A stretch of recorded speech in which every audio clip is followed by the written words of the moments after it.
In the opening scene, Sonia is in the bathroom and she is calling Chris to give her toilet paper since there is none in the bathroom. But because Chris does not answer her, she gets up exasperatedly to get it herself. Once she gets the paper, she realizes that there are rose leaves on the floor leading to the living room, and curious, she starts following them. She can overhear some jazz music playing from the living room.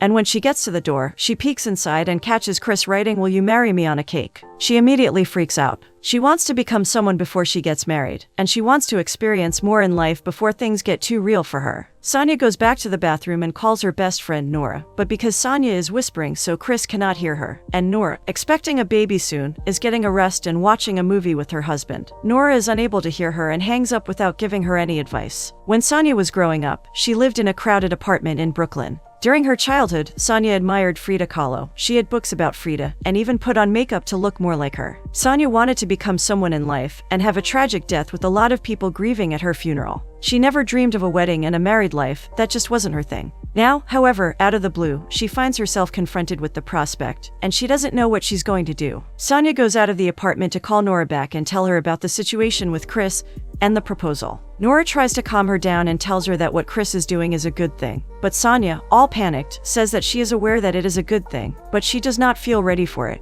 Nora advises her to go in and talk to Chris about it. Sonia comes up with the idea to accept the proposal and then afterwards tells Chris that she is not actually ready. But as she is sharing her idea with Nora on the phone, she turns to go back into the apartment and notices a stricken Chris standing on the stairs of the building. He's clearly heard every word she said. Sonia tries to explain to him that she freaked out when she saw him. But Chris, disappointed, just walks away. Sonia, still panicked and full of guilt, goes back to the apartment to find a lot of candles and a lot of roses all over the floor, and the bed, and of course, the cake that Chris was preparing. She tries calling Chris so they can talk about everything, but she only manages to leave him a voicemail, in which she begs him to call her back, crying. She apologizes and tells him she loves him. As soon as she ends the voicemail, Nora calls her back. Later, Sonia and Nora are sitting in Sonia's room, not talking, as Sonia is still freaked out and is feeling horrible because of what she did to Chris, when their other two friends walk in. Sonia breaks down into tears after Lee, her one of three other best friends who is also a party planner, gives a comment about the flowers Chris bought. The girls have been friends since high school, and the four of them have stuck together through everything. Back in high school, while they were watching romance movies, they all thought that romance and love were very simple. But then in college, they realized that love is not that easy. As they were trying to balance their careers and their social lives, one by one, the four girls started to fall in love and have boyfriends. Then things started to turn into another direction, as Lee was the first one among them to get married to a guy in his 40s, whose birthday party was organized by her party planning firm. Anna also got married to the guy from her yoga studio, who designed the ring for her. And after some time, Nora's boyfriend Mark, who she met 6 months earlier, and who is also Chris's best friend, proposed to her with a bunny ring, since he can't afford a real one yet. As the girls are all sitting on the bed, Sonia is expressing herself and telling her friends all about the events of the afternoon. Suddenly, a cell phone starts ringing, and Sonia flings herself towards her phone desperately, hoping that it's Chris, but it turns out that it's Mark. He's calling Nora while he's on a video call with Chris, who is obviously broken-hearted and hurt. As they are ending the call, Chris tells Mark to remind Sonia that she needs to put out the candles. This comes unexpectedly for Sonia, as she was hoping to hear more about how Chris is doing. As Sonia puts her phone away to go to sleep, she sees her background picture with Chris, and starts remembering her beginnings with him, when the two of them had just moved into their apartment. They were sitting and having sandwiches together when Chris got up and invited Sonia to dance to the slow music that played in the background. He showed her how to dance, and she was impressed by his knowledge. He told her that he and Mark started a dancing club to try and get female attention, but that did not work out as they planned. After their short dance and talk about future plans and their excitement about life together, they take a picture that reminds Sonia of that beautiful memory. She now has it as a background on her phone. The next morning, Sonia hears the door open and finds Chris in their hallway. She apologizes to him, trying to explain that she was not expecting it and that she still doesn't feel ready. She reminds him of a conversation they had about it previously. Chris tells her that he only wanted to surprise her, because she always told him that she thought that it was stupid when people talk about it and pick rings together, but then act like it was all a big surprise. Chris tells her he decided to actually surprise her. Torn, Chris asks her if she needs some time to think about the whole situation, or if her answer is just a no, to which Sonia, unable to let him walk away forever, agrees to take some time and think about her answer. As Sonia's friends leave after their sleepover, Chris says he needs to leave too. Sonia then jumps and hugs him tight, apologizing for her reaction and trying to convey her feelings for him that she can't put into words. In the next scene, Sonia is practicing how to tell people she's engaged in the mirror. On her way to work, she worries and has too much on her mind. Aside from the whole marriage idea which still spooks her, she thinks about their compatibility, the lack of intimacy between them, and the idea of herself as a woman, not yet accomplished enough, bold enough, or ready enough to be married. She mentally compares herself to a woman passing nearby, and in her spiral, she convinces herself that although they both happen to be on the same train, their physical appearance, lifestyle, and eating habits are vastly different, and she feels inferior, like she's not come far enough. Sonia works at a studio where they write music for commercials, called jingles. Her main work, besides composing her own pieces, is assisting other composers. Sonia has a desk in storage. When she gets in, Zach enters the room. Zach is her boss, with whom she had a fling every once in a while when he would break up with his girlfriend. But it never became as serious between them as Zach was constantly struggling and going back and forth with his girlfriend. He grabs a few things for the Christmas commercials. When Sonia opens her composing site, it reminds her of Chris, as he helped her originally create it, back when they didn't even know each other, which led to Chris inviting Sonia for a drink. At the time, she turned him down, as she was already involved with Zach. She fondly remembers how when she told her girlfriends about it, and the reason she refused to have a drink with Chris, they made her realize that Zach was only using her when he was lonely, so she decided to give it a go with Chris. They went to a movie together, and by coincidence, it was a movie to which Sonia composed the background music. Chris was very supportive of her work, admiring her excitement and passion for it. Back then, Sonia invited him to her place, but her bedroom was a mess, with clothes everywhere and stains on her sheets, and she frantically tried to clean it up. She took him to see her home studio, where she composes music herself. She put a lot of effort into it, and Chris was amazed by her motivation and her enthusiasm. He approached and kissed her gently, and they spent a magical night together. That is how it all started and how Sonia knew she should be with him because it felt right at the time. This makes her feel guilty. The memory is painful to her, as it reminds her of what she lost, and what she could have had all along. But she can still have it if she makes the right choice, if only she wasn't torn between her idea of a happy life and his. But is this happy life of hers really happy if Chris is not in it? After work, Sonia, Chris, Nora and Mark go to Mark's old house to bring some of their stuff, as Mark and Nora will be moving in eventually. While the girls are looking around the house, Mark and Chris talk about the proposal. Chris had told everyone at work about his proposal plan, and now that he doesn't have a yes yet, everyone is looking at him like he is sick or something. Clearly, they all feel sorry for Chris. To this, Mark tells him that most of the girls would die for what he did for Sonia, and even though Sonia is not like most girls, he still deserves an answer. At dinner, the three of them chat about a Jewish tradition that Mark wants to do with the baby that he and Nora are expecting, while Chris asks Sonia out to talk. Chris wants an answer, but Sonia tells him that she still needs more time to evolve as a person and professional, and suggests they wait for a while and work on their relationship, and maybe spice things up a little. But Chris doesn't like this idea. He is left frustrated, devastated and brokenhearted, without an answer, and without his loved one in his life. The uncertainty is killing him. Defiantly, he tells her that he loves her just the way she is perfect to him. But if she doesn't want the same things he does, and if she doesn't want to spend their lives together, maybe they aren't meant to be, and with pain in his voice, he tells her that maybe they should break up, as in the end, it's all about the things they want from life. Chris and Sonia agree to wait a few days before they make a decision. Sonia confides in Nora about the conversation, and Nora is surprised by all of it, as she had only ever known them as a loving couple. But 2 weeks ago, Sonia explains, they had a moment that made her think about how different they really are. After dinner, they were watching a movie, and Sonia asked Chris if he applied for the Google job, which he described as every nerd's dream job. Chris told her that he decided not to apply, as he was fine at his current job. This came as a surprise for Sonia, who, as an ambitious person, couldn't imagine giving up such a huge opportunity without even trying. She urged him that he could do all the big things he's ever dreamed about, that he is a 10 in her head, and he shouldn't be content with a job that is a 7, as he can always ask more from life. She tried desperately to persuade him to go after what he always wanted. Then, she asked him what he thinks of her, and how much he would grade her out of 10. Chris hesitated and didn't answer right away, and she burst out crying. Chris tried to calm her down, reminding her that he likes the life he has right now, that he's never met anyone like her and that she makes him happy. Other than that, he wouldn't apply for the job because it was based in San Francisco, and he wouldn't want to spend time apart from her. Sonia fully supported him, claiming that they would figure it out somehow, but Chris had already made up his mind. They started kissing, but when things started to get heavy, Sonia panicked, running off and pretending she had work to do. On her way to the store the next day, Sonia compares her intimate life with her friends' relationships, and she talks with all of them about her situation. They all have different opinions on this, which makes Sonia even more confused. In the store, she stumbles across the woman from the train she compared herself with. She waves at Sonia and they start talking about the thong the woman bought, and how Sonia had never felt adventurous enough to try wearing one before. At work, Sonia notices that she ended up picking up the woman's bag instead of her own back at the store, and it has all the things the woman brought inside: a sandwich, a book, and the thong they discussed. Sonia tries it on out of curiosity and likes what she sees. That night, she tries the sandwich and starts reading the book, desperately trying to look up to her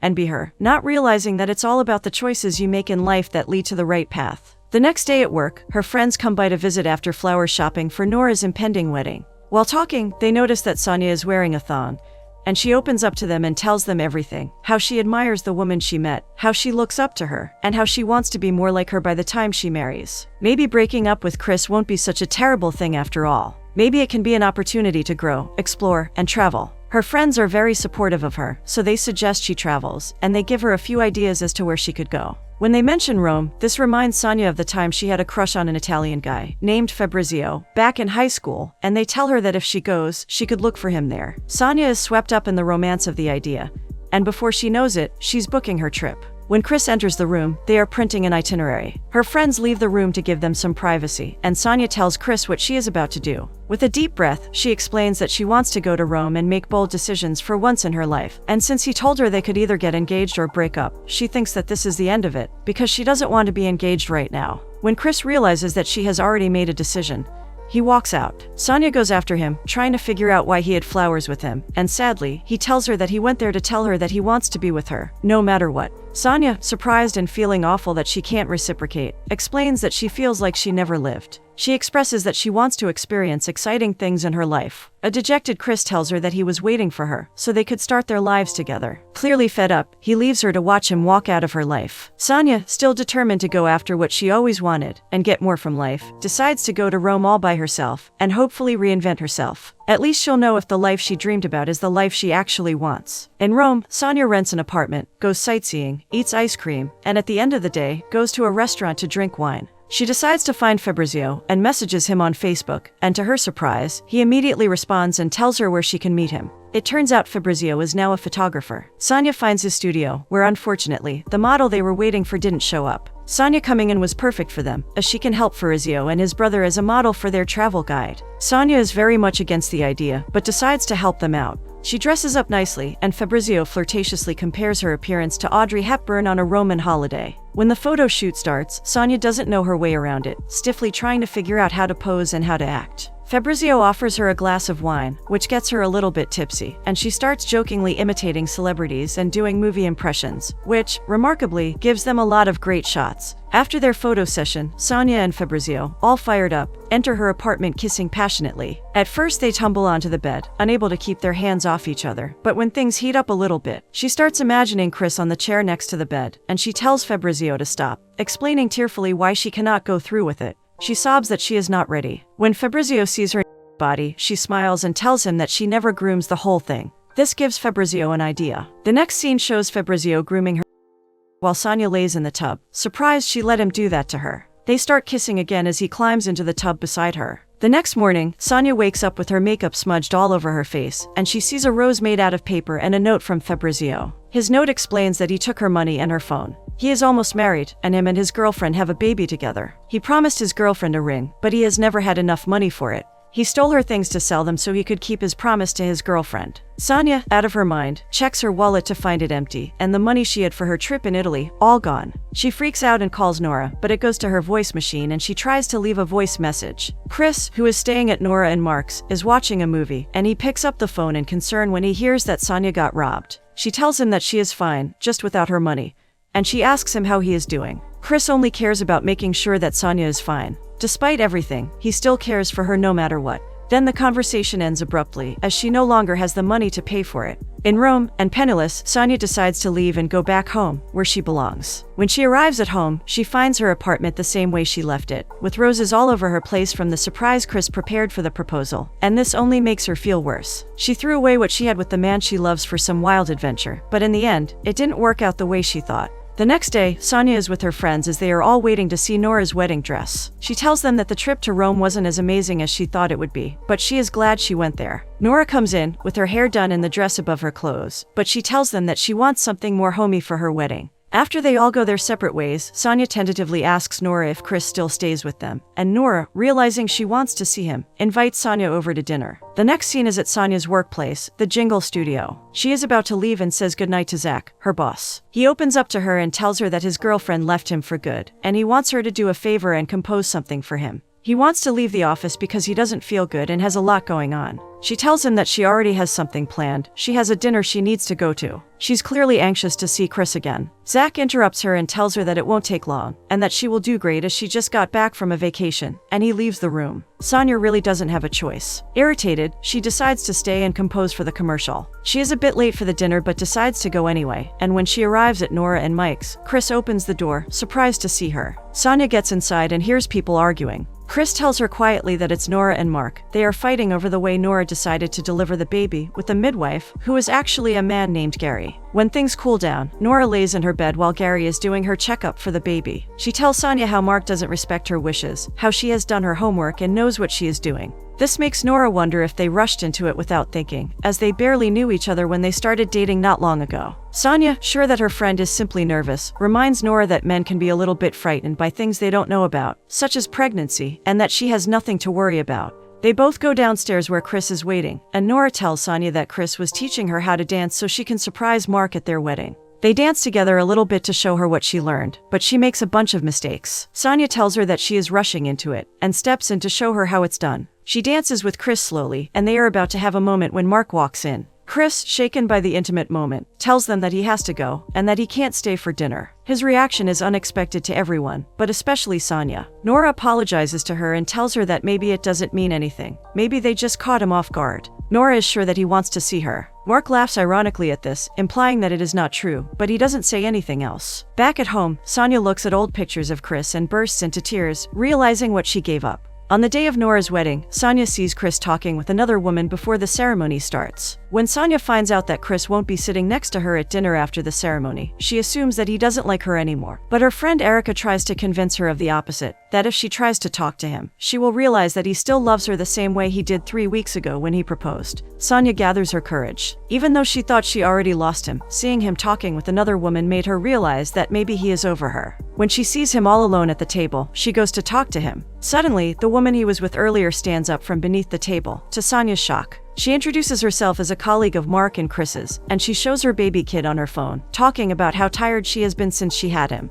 When she walks away, Sonia tells Chris that she misses him, and bravely asks him to sit next to her at dinner after the ceremony. He asks her if he has to talk to her if he accepts her offer, to which she smiles and tells him that he doesn't have to talk to her, as long as he sits next to her. When the ceremony begins, Mark cries while Nora says her vows. Her heartfelt words express that when she sees him like that, she realizes that she is not making a mistake, and that he is the one for her. Meanwhile, Chris and Nora are looking at each other with smiles on their faces. It seems as though the love that was there between them is still alive. At dinner, when the ceremony ends, Mark and Sonia talk about their plans for the future, and Chris touches Sonia's hand beneath the table. When the couples are invited onto the dance floor, they grab each other's hands and rush there. A slow song is on, and while they dance, Sonia apologizes to Chris for everything. He teases her until she admits that what she did was a horrible mistake, and the worst decision she ever made. But he reassures her that despite everything, he still loves her. This finally puts a smile on her face, knowing that she hasn't lost him, and that even after everything they've been through, the love between them brings them back together. After their dance, Mark and Chris's song starts playing, and they knock everybody's socks off with their moves and leave everyone amazed by their performance. In the next scene, Sonia and Chris are enjoying the morning together with some mac and cheese when Chris's phone rings. He answers the call and sounds surprised. When he finishes, Sonia asks him what that was about, and he tells her that he got the Google job she pushed him to apply for. She's delighted for him, but he explains that he would rather not accept it. She insists that they will make it work somehow, but he doesn't want to be in a long-distance relationship. She pushes him to take the job, unable to let it go, as she wants him to live up to his potential. But this is not as important to Chris as their relationship is. Disappointed at her attitude, he tells her that he knows what he wants, and that they've tried it again and already failed again, and they cannot make it work because they both want different things. Sonia is left confused and upset at his departure, struggling to try and understand him. At work, Sonia receives some big news. Her friend Lee is expecting a baby. She's thrilled for her, but the moment is interrupted when her boss Zach gets in. He tells her enthusiastically that she impressed the client with the jingle she wrote on the day he broke up with his girlfriend, and invites her out to have a drink and celebrate it. At the bar, while talking to Zach, she realizes that the only time she was ever truly happy was when she was with Chris. She goes home and tries to find Google's location in San Francisco, where Chris is supposed to start his new job. When she can't find it, she calls Nora. She is with Mark, and Sonia asks him for his address, but Mark tells her that Chris is not in San Francisco, but he is at his grandma's. She tells him excitedly that she is going to tell Chris she wants to marry him. This exciting news makes Nora suddenly go into labor, and she hurriedly tells Sonia to go after Chris so her kid can have a whole set of godparents. Sonia catches a bus to Chris's grandma's house. At the bus, she stumbles across the lady from the train once again. They talk for a while when Sonia suddenly receives a phone call from her friend Lee, telling her that Chris is at the hospital where Nora is giving birth, but the bus is already on the move. Panicking, she begs the bus driver to let her get off, and when she explains why she wants to do it, the bus driver reluctantly stops to let her out. Sonia, running, finally arrives at the hospital, just as the baby arrives too. She holds the baby in her arms while a tired Nora and proud Mark exclaim that they can't believe they made that little miracle. Chris says goodbye, feeling uncomfortable around Sonia, and is on his way to leave when Sonia goes after him. She stops him and desperately explains that she was wrong. She apologizes for everything, and asks him to watch something she made for him. If he does, then he will never have to see her again. And dubiously, he agrees. The movie ends with Sonia playing a film she made for Chris back in Nora's hospital room, in front of everyone else. She wants to explain how she feels about him, but unfortunately, the video doesn't have the sound she wants. Flustered and not knowing what to do, and nervous but knowing she can't let Chris walk away again, Sonia starts singing, "It Had to Be You," to Chris. When she can't remember a single word from the song, he starts singing along and approaches Sonia, having forgiven her for everything. He has realized that she really does love him. They hug, and he apologizes for pushing the marriage on her, but when he lifts his head up, he sees the words "Will you marry me" on the screen. He's shocked and touched by the gesture, the same one he was going to make to her weeks ago. She bends down on one knee and proposes to Chris, showing that she is ready to make a commitment to him. Chris, overwhelmed, accepts the proposal, and they share a sweet kiss, finally on the same page.